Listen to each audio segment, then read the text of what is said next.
Michel Barnier, bonjour. Bonjour. Vous m'entendez? Je vous entends. Parfait. Alors, le ministre de l'Environnement, Michel Barnier, vous n'aimez pas tellement qu'on le dise, mais c'est parfois le ministre des catastrophes, malheureusement. Bon, là, il n'y a pas encore catastrophe, mais il y a deux... Ou le ministre Daniel Bilalian, ou le ministre de la vie quotidienne, donc de la qualité de l'air. Alors, on va parler pollution tout de suite, mais il y a deux sujets qui ont été abordés juste avant vous, Monsieur Barnier. C'est le tunnel sous la Manche. Ça, je suppose que vous n'étiez pas forcément au courant de ce qui s'est passé. Non, j'ai entendu votre information. Je pense que le ministre des Transports et de l'Équipement donnera la position du gouvernement s'il doit le faire dans la journée. Bien. Alors, deuxième chose, l'essence sans plomb, dont les taxes rattrapent le super normal. Alors, le ministre de l'Environnement que vous êtes, est-ce qu'il trouve ça normal, lui? Il n'est pas juste de dire que la fiscalité de l'essence sans plomb rattrape. Ce qui m'importait, moi, c'est qu'on garde une différence. Sans doute, oui. Elle est réduite. Elle est réduite, c'est la vérité, parce qu'il faut trouver de l'argent. Ne racontons pas d'histoire aux gens qui nous écoutent. Il faut trouver de l'argent, il faut réduire les déficits. Je crois que chaque citoyen a intérêt vraiment à ce qu'on réduise les déficits publics. Mais ce qui m'apportait, moi, comme ministre de l'Environnement, c'est qu'on garde une différence, et cette différence n'est pas négligeable, puisqu'elle reste de 20 centimes en faveur de l'essence sans plomb. Bien, alors, venons-en à ce système anti-pollution que vous avez inauguré ce matin. Il y a un rapport qui est tout de même assez délicat qui est en train de sortir, Monsieur Barnier, sur la pollution à Paris. Il y a une enquête très sérieuse. On a pris une dizaine de jours, par exemple, par an où il y a un peu plus de pollution que d'habitude. Et on s'est aperçu que ces jours-là, il y avait par exemple chez des personnes qui sont déjà handicapées, bien entendu, pas chez les bien portants, une augmentation de la mortalité qui pouvait aller jusqu'à 5%, une augmentation des hospitalisations ou des arrêts de travail, plus 20%, aggravation de l'asthme et de la sinusite. La pollution existe depuis le début du siècle.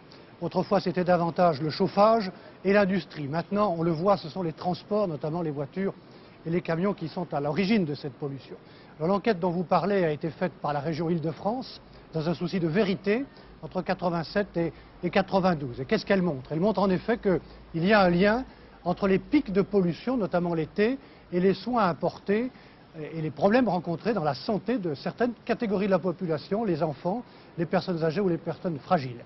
Elle montre aussi que certains polluants ont diminué, notamment ce qui est lié au dioxyde de soufre ou aux poussières, et qu'en revanche, s'aggravent certains autres polluants qui sont liés au transport, le CO2 ou l'ozone. Voilà. Ce qui me paraît important, c'est de dire que si la pollution existe depuis longtemps, ce qui est nouveau, c'est que maintenant on le sait, et que le gouvernement veut jouer la carte de la transparence, dire la vérité aux gens qui sont devant leur poste en ce moment, qui conduisent leur voiture, qui sont dans leur maison. Ils ont le droit de savoir si la qualité de l'air est bonne ou si elle n'est pas bonne. Alors, à partir du moment où on sait, où on dit la vérité, je crois qu'on peut mieux agir. Et alors justement, les Verts du Conseil général de l'Île-de-France estiment que, par exemple, les normes qui sont celles de Paris sont inférieures à celles de la communauté européenne, à savoir donc qu'on déclencherait les avertissements à Paris bien plus tard que si nous étions dans une autre capitale. Vous contestez cette affirmation? Écoutez, il y a quelques différences dans les normes, mais nous nous rapprochons, comme c'est d'ailleurs notre obligation, de toutes les directives européennes. Moi, je ne veux pas rentrer dans une polémique avec les Verts. Je pense que les Verts qui nous regardent devraient au contraire approuver et être satisfaits que pour la première fois, un gouvernement joue à ce point la carte de la transparence et de la vérité. Nous mettons ici, je suis sur la Tour Eiffel, un système qui n'existe nulle part ailleurs dans aucune capitale du monde. Et ce que je veux dire aux Français qui nous écoutent, c'est qu'au-delà de la région parisienne, d'ici l'an 2000, 6 petites années, le même système de surveillance sera mis en place dans toutes les agglomérations de plus de 100 000 habitants en France. Et non seulement on surveillera, on contrôlera, mais on dira, comme on le fait ici par des bulletins météo, si je puis dire, par des bulletins pollution, on dira la vérité aux citoyens qui sont en même temps des consommateurs. Tout à l'heure, vous avez fait votre bulletin météo. Moi, je veux que France 2 et puis les autres chaînes, dans quelques temps, diffusent un bulletin qualité de l'air en même temps que le bulletin météo. Est-ce que vous seriez prêt, vous, tout comme le président de la République doit appuyer éventuellement sur le bouton nucléaire, est-ce que vous seriez prêt, vous, à appuyer sur le bouton arrêt partiel de la circulation à Paris ou dans une grande ville si c'était nécessaire?